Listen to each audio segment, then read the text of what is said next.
Welcome to the Alien Probe Podcast. Majestic 12, U.S. Alien and UFO Intelligence Group, the ultimate secret. The top secret Operation Majestic 12 was established by order of President Harry S. Truman in 1947. Operation Majestic 12 was created to take charge of the technical, sociological, and other aspects of the crashed UFOs and the small alien occupants, dead or alive, that were recovered in later years. This operation evolved into and became known as MAGI, the Majority Agency for Joint Intelligence. You're going to be hearing MAGI quite a bit throughout this entire episode here. MAGI is the most secret of all intelligence groups and outranks all other intelligence agencies, including the National Security Agency, NSA, and the Central Intelligence Agency, CIA. MAGI is responsible directly and only to the President of the United States. It should be mentioned that this isn't secret. This is everywhere. This isn't something we dredged it up, but it can be found by anyone if they dug deep enough. So here's what we come with. How you doing, Deb? How's it going? I'm doing good, Doug. How are you? I'm living the dream. This could be one of the most thought-provoking episodes we've done. There's a lot of information that's come out lately, and this could actually be a plot for a nice sci-fi movie. Maybe we'll write that. Yeah, I know. What you got? Okay. The top secret MAGI project control group is responsible for every aspect of interface with the alien life forms, including security and intelligence, and disinformation to prevent the public or foreign disclosure of the alien presence. This is why all documents referring to MJ-12 or any other form of that name are not correct. MAGI is ongoing in Washington, D.C. MAGIC, is a security classification of all MAGI and Aquarius information. MAGIC means MAGI controlled. MAGIC is the highest security classification in the nation. MJ-1 is the director of MAGI. The director of the CIA is usually MJ-1 and reports only to the president. Other members of MAGI are designated as MJ-2, 3, 4, etc. This is the reason that MJ-12 cannot be used as a name for the control group, as it would cause confusion in meaning. For example, is it referring to MJ-12 the person, MJ-12 the group? Any reference to MJ-12 is to a person and nothing else. References in documents referring to MJ-12 as a group are not correct. MAGI was originally known as the Majestic 12, a group consisting of 12 members. This group was made up of a team representing selected government officials, U.S. intelligence personnel, highly trained scientists, business executives, and military personnel. All were sworn to total secrecy. MAGI has continued its covert activities with the knowledge and consent of the last 8 presidents. The group continues to function today, and has had some new president is right now getting the brief. He's getting brief. That's right. Wow. This group has the responsibility of establishing an ongoing relationship dating from 1964 with UFO beings called the Greys from the third planet of the star system Zeta Reticuli. MAGI. Information forwarded to an activity of MAGI has always been assigned to an above, quote, top secret classification known as MAGIC. MAGI, to conceal its existence, adopted the cover name of Majestic 12. It created numerous covert and compartmented subdivisions such as Project Aquarius, Sigma, Snowbird, and Garnet, to name a few.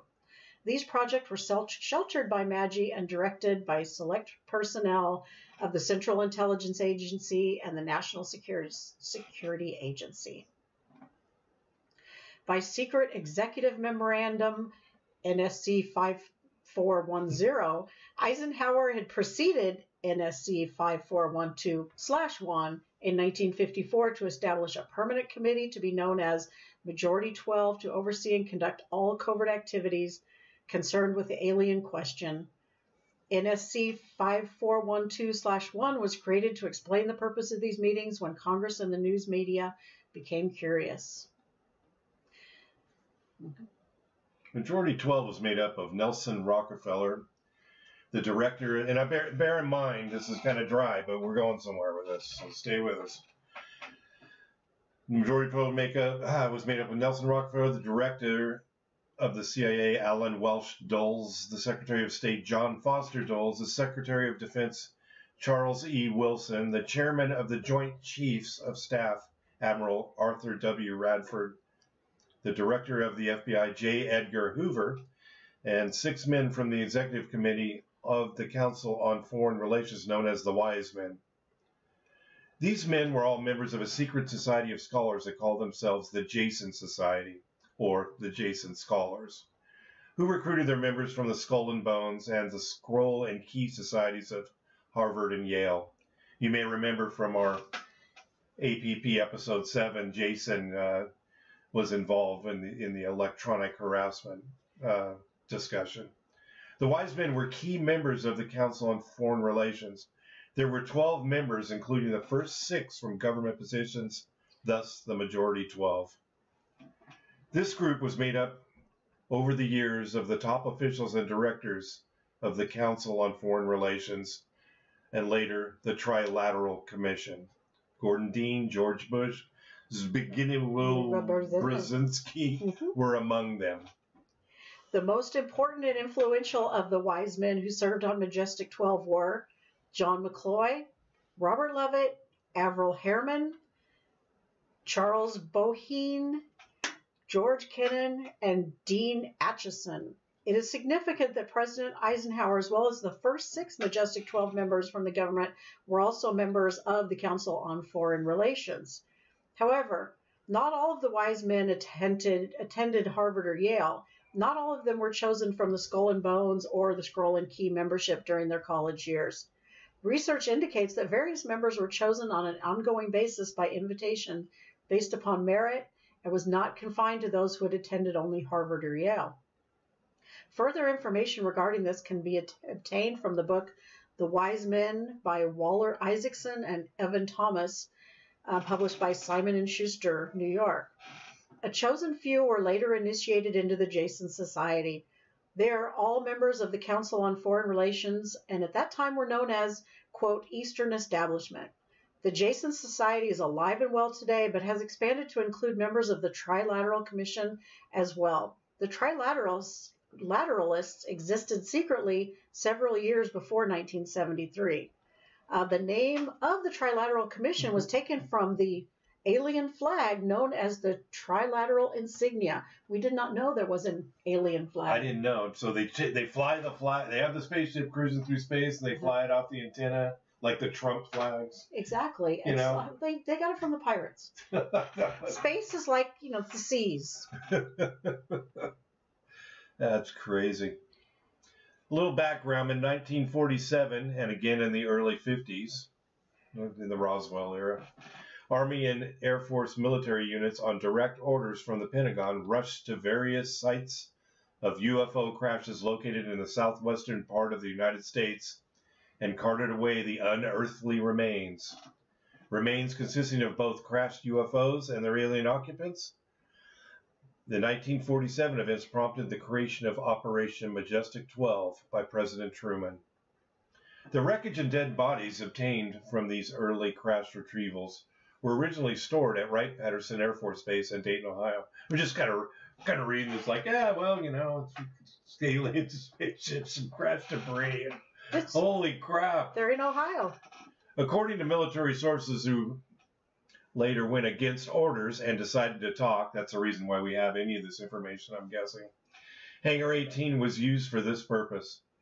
All reports of crashed UFOs and extraterrestrial contacts have always bypassed normal reporting procedures and channels of the military and other intelligence agencies.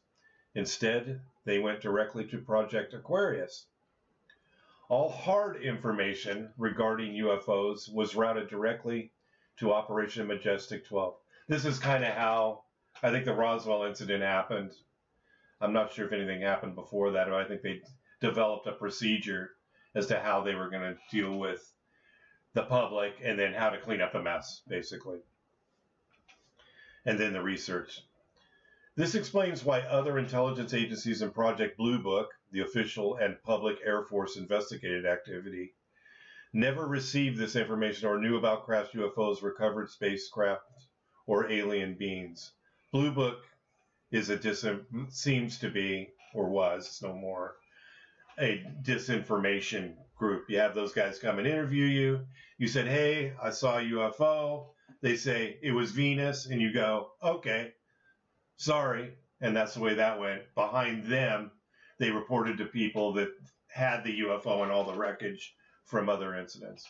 In later years, a joint CIA Air Force covert operation using 6 C-124 aircraft recovered the wreckage, instruments, dead bodies, and alien artifacts of crashed UFOs from Wright-Patterson and other Air Force bases worldwide and moved them to a newly built underground storage facility at Edwards Air Force Base in California.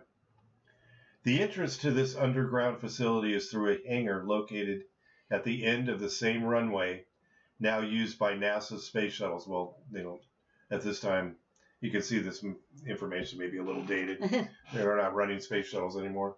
According to an eyewitness testimony, the CIA agent in charge of the covert operation, wearing the uniform of an Air Force colonel, was named William C. Cooper. Note the information in the preceding paragraph was supplied by an eyewitness who participated in the covert operation described, working side by side with the CIA agent in charge. The witness testifies that this is the same William C. Cooper who had been prominent since 1988 in the civilian UFO movement. Now, this is where it gets good. You're squeaking. You're squeaking. The ultimate secret is that Maggie and the U.S. government has in its possession spaceships manufactured on other worlds, as well as the occupants of those interstellar crafts. And that, since 1964, they have maintained radio contact with the aliens through Project Sigma. Yikes. Yeah, I know. Yikes, it's ongoing. They have also entered into various technical and, quote, trade agreements with the beings from Zeta Reticuli named the Greys.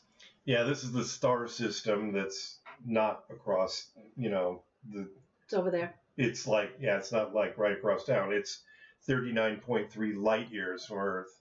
Zeta Reticuli might sound familiar. It's been a part of the modern UFO lore almost since the beginning, dating back to the reported alien abduction case, Barney and Betty Hill.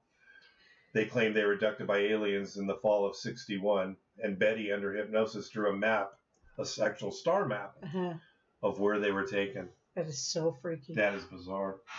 And as another note, communication with the Greys by Project Sigma has been an accomplished fact since April of 1964. Therefore, the NASA-sponsored SETI program, which is SETI, the Search for Extraterrestrial Intelligence, is merely being used as another method to provide covert funding for Maggie projects under the guise of a legitimate program. The Greys, as their part of the trade agreement, were to provide Maggie and the U.S. government with various forms of advanced technology. In exchange, the Greys are provided with secret bases of operation within the United States, bases protected by the Greys and U.S. military forces. In exchange, Maggie agreed to conceal all knowledge of their presence. Part of these trade agreements was an exchange program that allowed the aliens to, abduct U.S. citizens for experimental medical, psychological, and genetic research purposes. The Greys were to provide lists of such persons abducted to the National Security Agency, a list, right, for later government follow-up if such persons, when released, required medical or, psychological adjustment. So they scoop them up. This is a discussion we've had. They scoop them up. They put this thing in their brain. They let them go.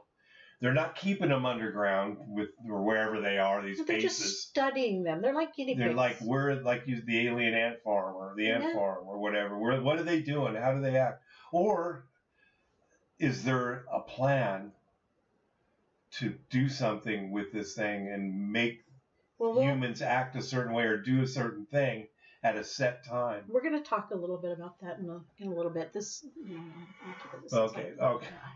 I got you this. dig it. I got this. You got this? Yeah. All right. So during 1972 and 73, during a 2-year period there, an area south of Groom Lake, which is this is one of our nation's most secret test centers in Nevada, was closed, and a huge underground facility was constructed for and with the help of the Greys. I don't know if they did the digging, but the facility was built south of Area 51 in another location named Area S4. So they actually closed Area 51? Oh, no, an area south of 51. S4. Yeah. Okay. All right. This location is just east of and adjacent to the Nevada Atomic Test Site. Nevada. For Nevada. The bargain for technology was set in place, but of course could only be operated by the Greys themselves to prevent their advanced technology being used against them. You know how we are. Yes. As humans. Another underground secret base was provided the Greys in a location known as, quote, ice caves near the Los Alamos laboratory facility in New Mexico. Over a period of the next 6 years, 4 more secret bases were provided the Greys in other isolated areas of the United States. From 79 to 83, it became increasingly obvious to Maggie things were not going as planned. Shocking.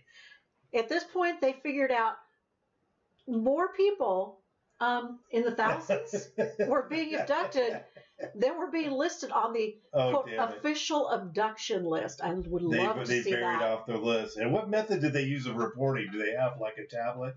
It's again electronic. It's a clipboard. Signature? I'm always into the clip. It's a clipboard and a pen.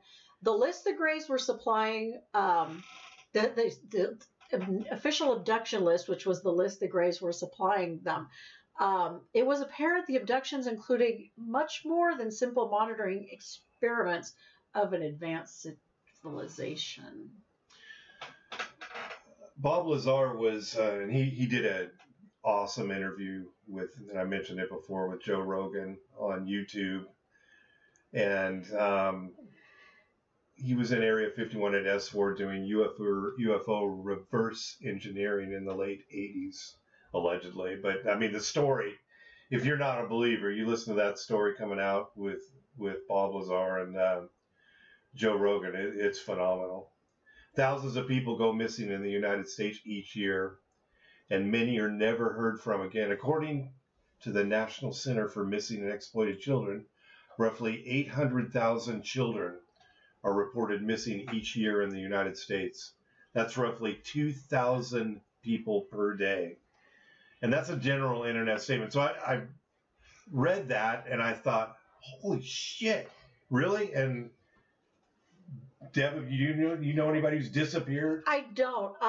But what the people that we're dealing with here, they shouldn't actually be counted as disappeared. These are people that were just borrowed, right? Yeah, and they take them. I mean, the fact and then they're reported missing. The fact that 500,000 people in America go missing, and that's just one nation go missing every year, is scary. Yeah, according to the FBI in 2019, and then I dug into this and I thought that's crazy. I mean, they're missing, but they could have been found. Correct. Like you were saying, they could have been found. They could have come back home. They could have, not just, but not everybody came. So according to the FBI in 2019, there were 421,394 NCIC entries for missing children. In 2018, the number of missing children entries into the NCIC was 424,066. Almost 500,000. I'm thinking kids run away, they come home. Right. I've experienced with my friends growing up, where you ever have a friend, run away from home. Oh yeah, and then they come back the next day, or the parents kind of always knew where they were, but they're just staying blowing off steam or whatever they're doing. But where are they putting them? Well, in 1979, things had gotten almost entirely out of hand when it became known the Greys had implanted a tiny probe, 3 millimeters in size, into the brains of certain abductees before they released them. Magi investigators determined the probe could be used to hypnotically and telepathically program and monitor this person. In addition, what purpose? We'll again, we don't alien know. ant farm. I don't know. In addition, some abductees were programmed with unknown post-hypnotic commands. The Greys also implanted tracking devices just under the skin on some of the abductees so they could monitor their movements. Attempts by hypnosis to determine the nature of this hypnotic programming and commands implanted by the Greys triggered life-threatening physical symptoms in these individuals, making these efforts unsuccessful. It was later discovered that the Greys were performing genetic crossbreeding experiments or on some of these human female abductees. I don't think we signed up for that. No, and so how did we know that the people? Where did we find the people? Did they give us the list and then we try to hypnotize them? And find, and then that's where they freak out and do whatever they're doing. I think maybe we try to hypnotize and find out what's going on. Maybe these are people that went to the government saying there's something wrong with me, and we tried to figure out. They have that small 3 millimeter thing in their brain. The clipboard is not going to contain the people that they did these things to. Yeah, they don't want to report that to the government. They're not supposed to do that. Well, and I've seen this thing where they find this thing. It's not necessarily in their brain. It's just a piece of metal that's like in their arm under their skin. And the other thing with the crossbreeding, I mean, there's stories out there or whatever that we are the result of genetic crossbreeding of the aliens from hundreds and thousands of years ago. Which, if any of the rest of this is true, that could be too. But it's interesting. If I can have some alien DNA, can it be like, not gain weight when I eat 3 cheesecakes? Yeah, I know. Well, they're all thin. I've never heard of any, overweight. Pudgy aliens? Yeah, pudgy. Yeah, because those ones get eaten. They're food. In 1983, Magi discovered the full magnitude of the grand deception put over by the Greys.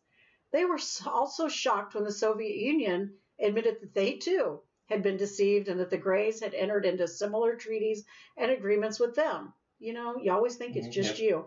Magi was in a state of confusion and near panicked as they realized their plans were dashed, along with their hopes and dreams of attaining the Greys' technology and the secrets of interstellar space flight. Well, we wanted to take over we wanted to be a superpower like we are. Right. But we want to be more of a superpower, but it also would be nice for interstellar space travel. Well, we want that first. We want to take over the world. We want to make sure that, there's no mutual destruction. We want to make sure we are. Because we won't screw it up. No, it's not. This caused Magi to become split along factional lines. One faction advocated confessing the scheme and the shambles it had become to the public, begging their forgiveness and asking for their support. Well, you know how that would have went. This is the faction that is responsible for the leaks of sensitive information regarding the activities of Operation Majestic 12 and allowing us to know what's going on here, because they said, well, people need to know that this is happening. Yeah, well, the other faction rejected this. Then there's these guys.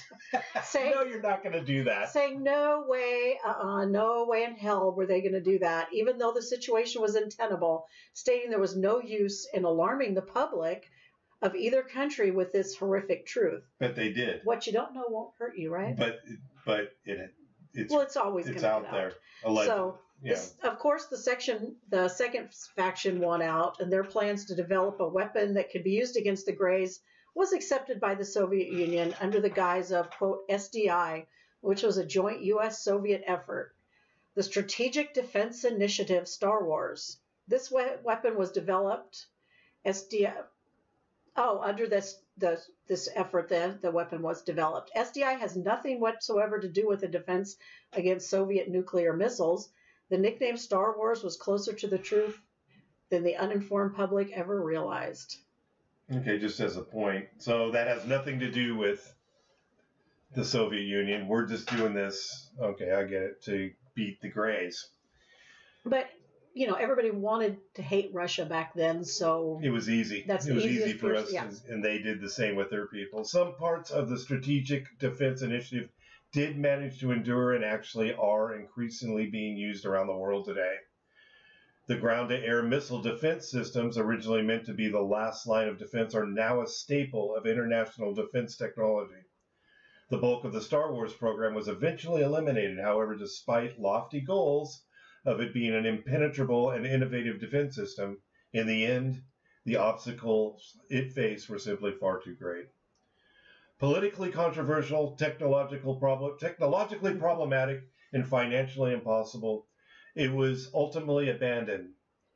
Now it is merely a historical footnote and an occasional tool of irony for trivia buffs to reference each year on National Star Wars Day. The alarm publicly expressed by the Soviet Union regarding SDI and its opposition to the program were all artfully crafted to conceal the joint nature of the program and to prevent the Greys learning its real purpose. The U.S. and the Soviet Union have been secret allies since 1983. Primarily, SDI is a weapon for use against the Greys' underground bases or any attempted invasion from space. However, to achieve funding from Congress and support from the people, and to conceal its real nature from the Greys, it had to be presented as a defense against a nuclear strike and the USSR. The Soviet equivalent of Magi used the same technique, the development of a weapon to protect the country from a U.S. nuclear strike, to obtain covert funding from the joint effort. So they're doing it. We're all hiding this from these guys. They'll never figure it out. We need them out of here. We gotta have an end. They're like capturing too many people, putting too many things in people's heads, and they're having mind control over too many people. This has got to come to a stop. Right? So So we can put together something that they'll never figure out we're doing behind their back. They're so stupid. You know, this is a science fiction movie. Okay, so the threat from the Greys is taken so seriously by Magi that my favorite president, by the way, President Reagan, adamantly refused any concessions on SDI. He continued to vigorously pursue its development and deployment in spite of uninformed scientific and congressional opposition. These opponents never knew its real and intended purpose.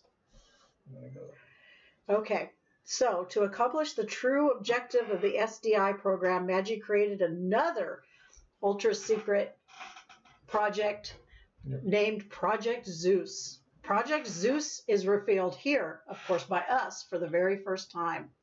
Project Zeus, created under the umbrella of Magi, is charged with the real purpose, direction, management, development, and eventual deployment of the SDI weapons system.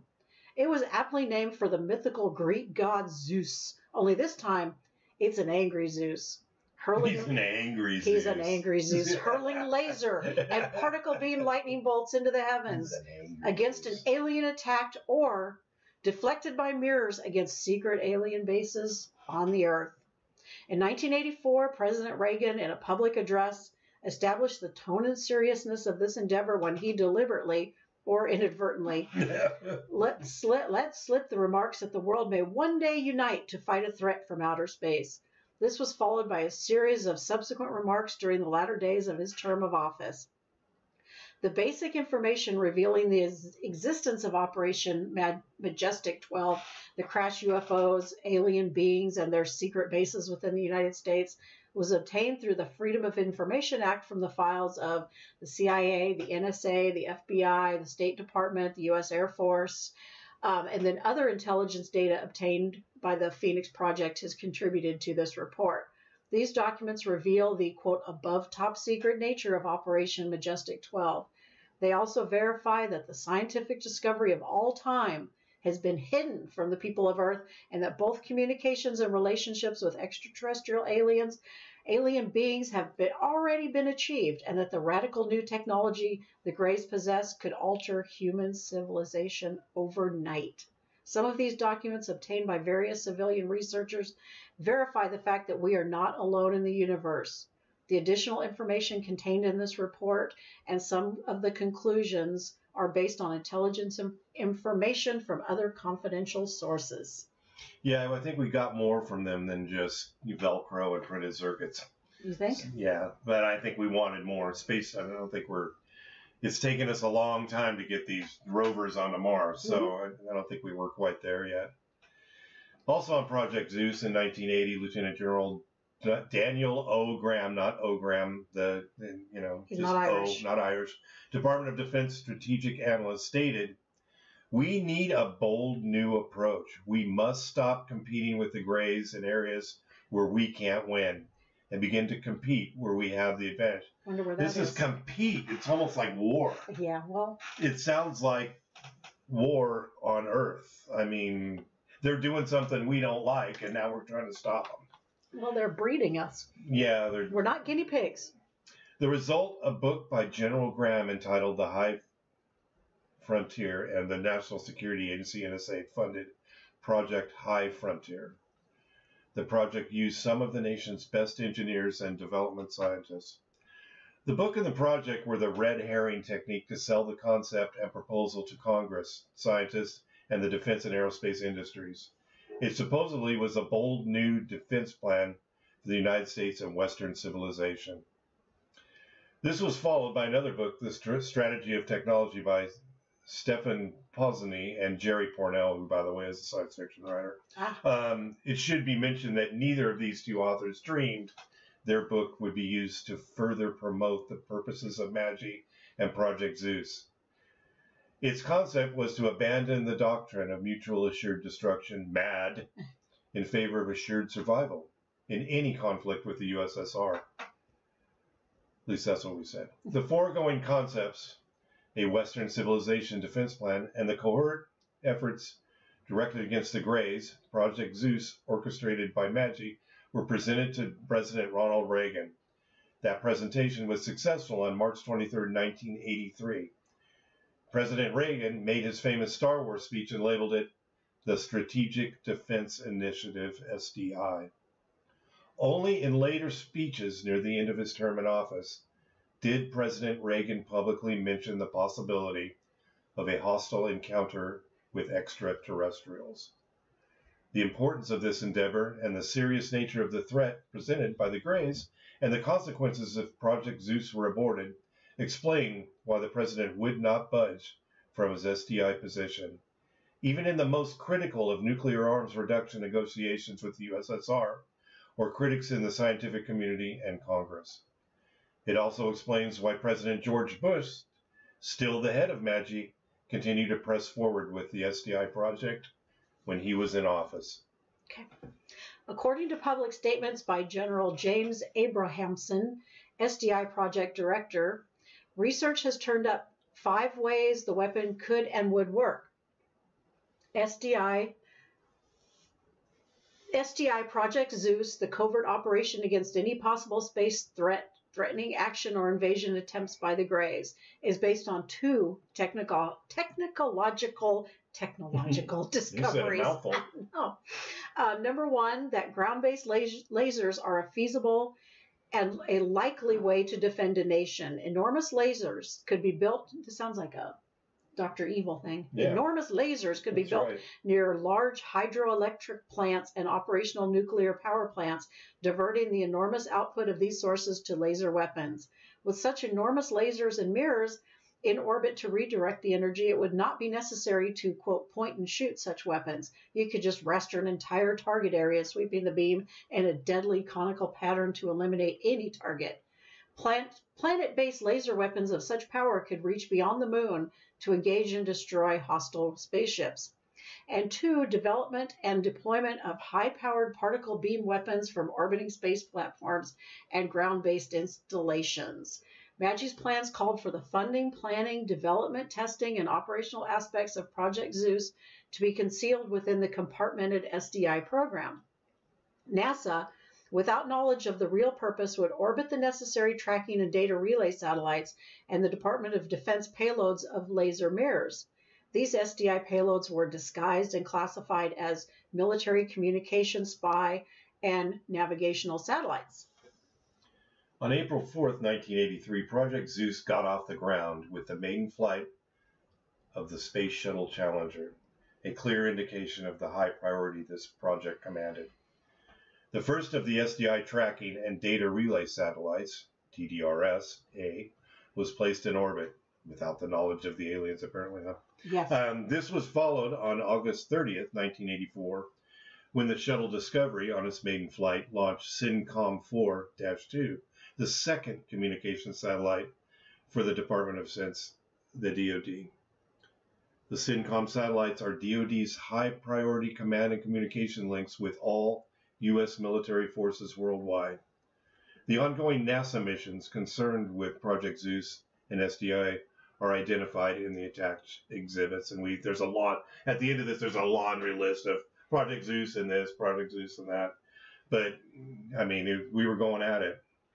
Note, it is obvious that the Greys became suspicious of the intense launch activity of NASA and the number of Defense Department DoD payloads being placed in orbit, more than would be logically be needed to counter a nuclear strike by the USSR. So they got suspicious. They're suspicious.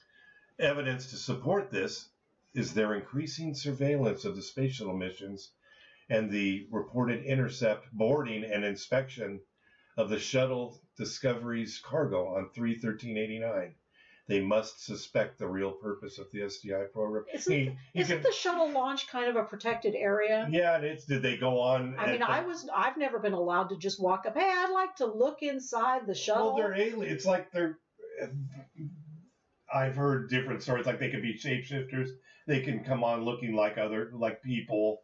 They can while they had the shuttle bay open. I said shuttle bay. That's in Star Trek, but I haven't watched too much Star Trek. So the shuttle doors are open, and maybe they just popped in with your clipboard. Yeah. And taking inventory. What you people doing? Your papers, please. And then they made them. Okay, this is what we're carrying. This is just some communication stuff. It does not look like. But we're worried about Russia. It does not look like. It is communication. This clearly looks like an SDI. You want defense? Are you trying to blow up an alien? Is that what you people are doing? I'm not feeling the love. Okay. I don't know. I just think that the space shuttle is not somewhere they just let people wander in and out of. I don't know how they boarded it, but I mean, we've watched those. There's not a lot of people just wandering. I would have loved to wander on there and look around, but nah. Yeah. Wasn't an alien. Okay, well, Operation Majestic 12 was created by the executive order of President Truman on September 24th, 1947. The first head of it was Dr. Vannevar Bush, the president's chief science advisor, which I guess, kind of coincides with the Roswell incident on July 7th of 1947. Absolutely. Took him a couple months to figure out, we have a problem here. Yeah. We have a real problem, not the balloon kind. That was a balloon. The balloon and the fake people on the dummy kind. The current head of Majestic 12, which is known variously as Majority 12, Majority MJ-12, Majority Agency for Joint Intelligence, and Vice President and former CIA Director George Bush. As of 1/8/89, President George Bush was the head of Majestic 12 and all those other names. Yeah. Today, this group operates under the public name of the Senior Interagency Group, or SIG. The organizational structure of MAGI is as follows. Grudge Project Aquarius, that is an umbrella group consisting of MAGI, the CIA, the NSA, in which all of the various compartments dealing with ET-related issues perform their various functions. Under Project Aquarius, 4 groups, each consisting of several hundred persons, conduct secret UFO investigations and research in 4 assigned areas of the United States. So, okay, now we're going to Here we go. We've got separate projects under this umbrella of Project Aquarius are Project Grudge. This project was originally established in 1953 by order of President Eisenhower and is currently under the control of the CIA, the NSA, and MAGI. Project Grudge went underground, and another project, Project Sign, was established as a cover operation. In 1960, the project's name was changed from Project Sign to Project Blue Book. Project Aquarius became the overall umbrella operation controlling all of these projects. Project Aquarius was funded by CIA confidential funds, which are non-appropriated, and the project assumed full responsibility for investigation and intelligence of UFOs and IACs in December of 1969, after Project Grudge/Blue Book was closed. The purpose of Project Aquarius was to collect all scientific, technological, medical, and intelligence information from UFO IAC sightings and contacts with alien life forms. This orderly file of collected information has been used to advance the United States space program and provided the data needed to develop present stealth technology. Yeah, the SR-71, whose first flight in December of '64 was, I feel, is alien technology. That thing was so far ahead of its time. We just accidentally discovered We just felt, yeah, Kelly Johnson just, I want to make this. This looks like a good, this looks fun to develop, and that thing's a monster and was for years. Then we have Aquarius Project Plato, originally established as Plato. Oh, okay, not the clay. We will not be making spaceships out of dough. Originally established as part of Project Sign in 1954 to establish diplomatic relations with the aliens, this project was successful when mutually acceptable terms were agreed upon. I'd love to see that agreement. Mm-hmm. These terms involve the exchange of technology for secrecy of the alien presence and non-interference in alien affairs. This project is controlled by a secret task force headquartered at the Los Alamos National Laboratories in New Mexico. And, it's ongoing. And then it's still going on today. That's what it says. Once you make an agreement, you can't. You're stuck in it now. This is frightening, if it's true. Now we have Project Sigma, which conducts electronic communications with extraterrestrials. It's part of an ongoing contact project run by and through the NSA since as early as late 1963, which led to the Holloman Air Force Base incident of April 25th, 1964. This information, squeaking. This information was posted by Condorcet on February 19th, 2004. On April 24th, 1964, 3 flying saucers were reportedly seen over Holloman Air Force Base in New Mexico. Rumor has it that one saucer landed on the tarmac and extraterrestrials disembarked from the craft to, communicate with government officials, have a little chat. Yeah, there was, and who did we decide? Well, Johnson. Oh, that's right. Who was the president? About that time, right after Kennedy, unfortunately. There was a visit. He disappeared from another disappearance. He was at a meeting somewhere.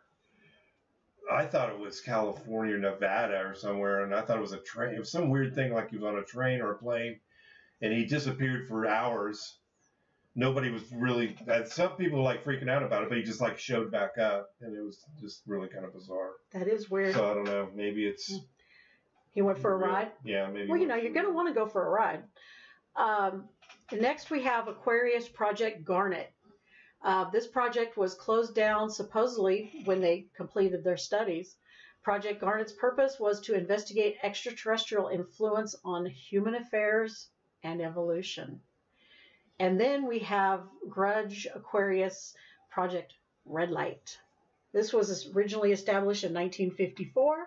The mission of Project Red Light was to test fly recovered alien craft. Now, this is fun. Yeah. This project carried out at Area 51 at Groom Lake and Area S4 in Nevada was postponed after every attempted result resulted in destruction of the craft and the death of the pilots. Project Red Light was resumed in 1972 because we'd all forgotten how many people died in 1954. We don't give up.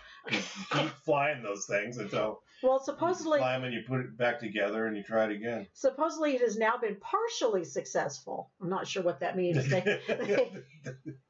UFO sightings of craft accompanied by black helicopters are Project Red Light's assets. This project is ongoing at Area 51 in Nevada. Yeah, Lazar did say he would hang out at the near the base and with his pals and drink beer and wait for these things to fly over. I mean, these were not aliens, allegedly. These are our guys flying these things. And they go, here and there, and they got the 3 lights under him, which is the propulsion thing, and then all of a sudden he turns around and there's the base security. So Get the hell. but it sounds like, well, allegedly, that it's something real.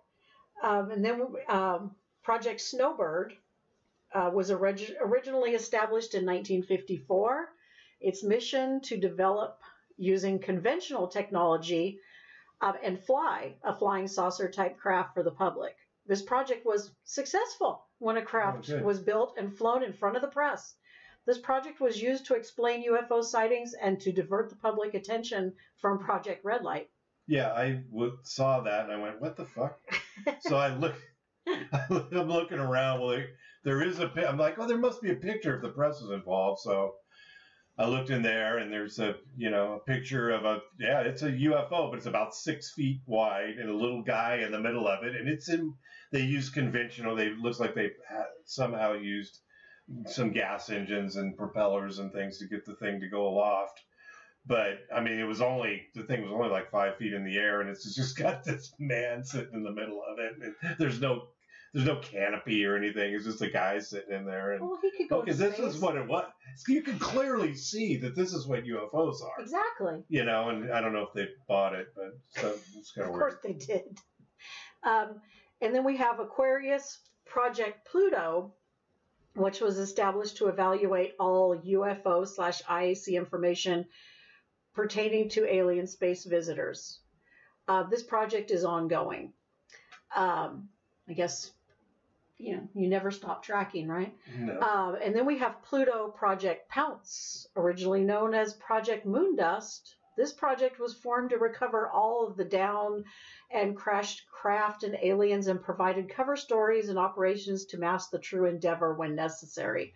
Covers which have been used include crashed experimental aircraft, construction mining, etc. This project has also been successful and continues to this date. Yeah, it sounds. I'm gonna scoot you here.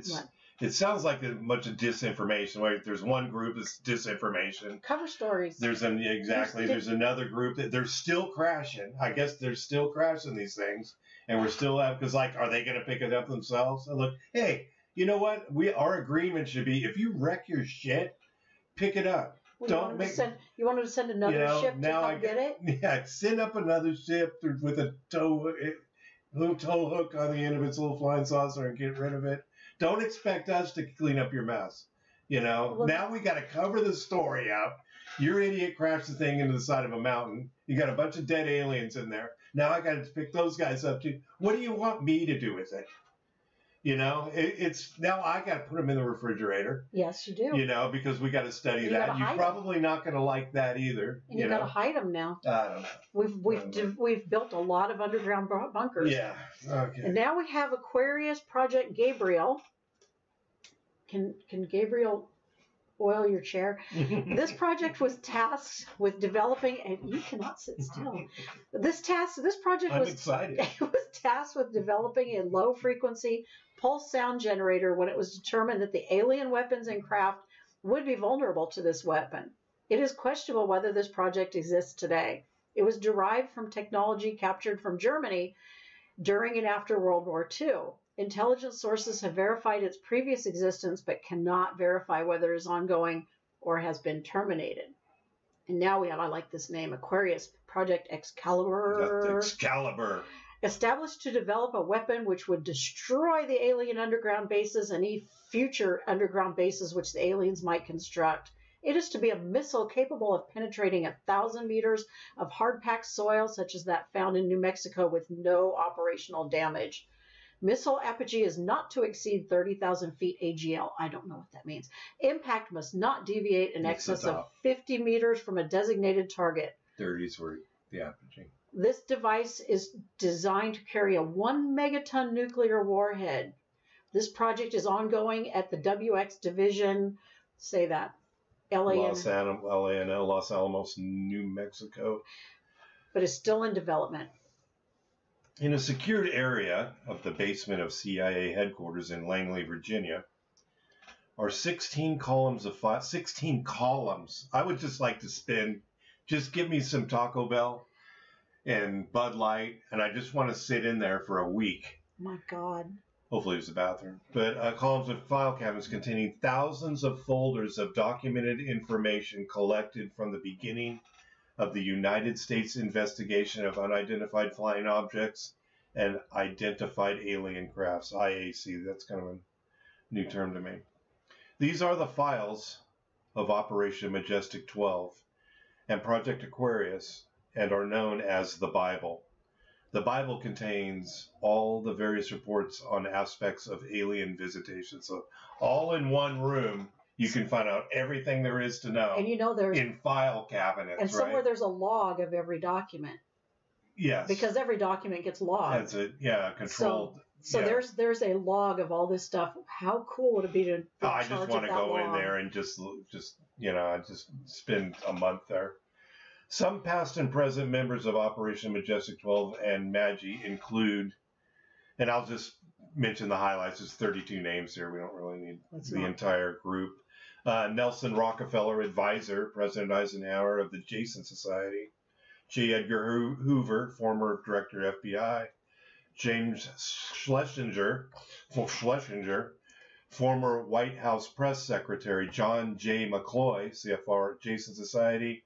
Robert Lovett, Jason Society, and yeah, we had him on not him, but the Jason Society was on the electronic harassment episode of APP. Dr. Henry Kissinger, former presidential advisor. I guess he would have to be involved in this in some manner. George Bush, former director CIA and president of the United States. That's the first George Bush, That's not first the second. George. Robert M. Gates, director of the CIA. Okay, so the existence of Operation Majestic 12 has been revealed by the dissident element within Majority 12 and leaked to the public on at least 3 occasions. Okay, this is how this came about. So first of all, on April 9th of 1983, to an independent television documentary producer, Linda Howe.